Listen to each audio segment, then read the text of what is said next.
मोटू पतलू जब छोटे थे तब वह एक साथ ही रहा करते थे।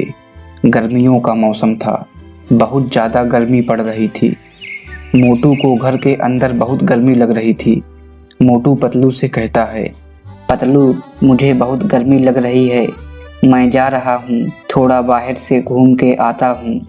पतलू कहता है, ठीक है, पर जल्दी घर आना, रात बहुत हो गई है। मोटू शहर के बाहर चला जाता है।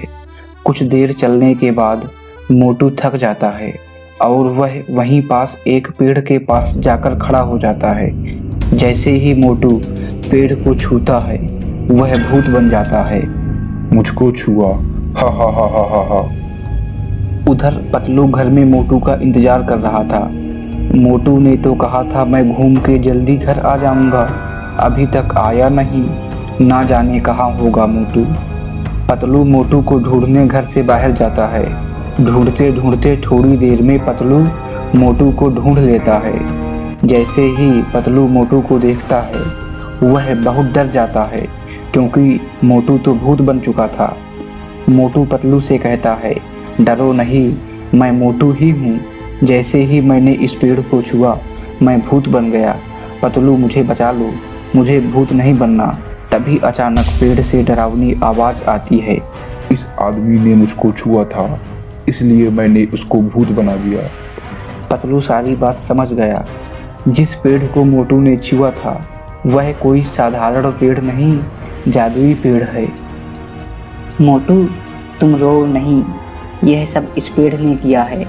पतलू पेड़ से कहता है, पेड़ जी, मोटू को दोबारा भूत से आदमी बना दीजिए, आप जो कहेंगे मैं वो करूँगा। मोटू को फिर से आदमी बना दीजिए।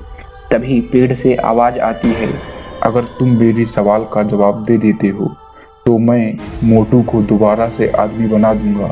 ऐसा कौन सा फल है जिसे समय आने पर खाया जा सकता है, पिया जा सकता है और जलाया भी जा सकता है?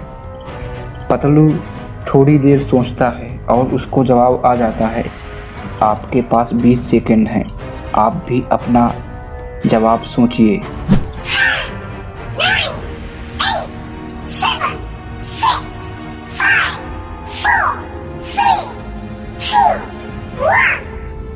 नारियल को खाया भी जा सकता है, पिया भी जा सकता है और जलाया भी जा सकता है।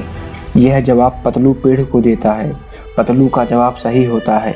पेड़ मोटू को दोबारा से आदमी बना देता है और अंत में मोटू पतलू दोनों लोगों की जान बच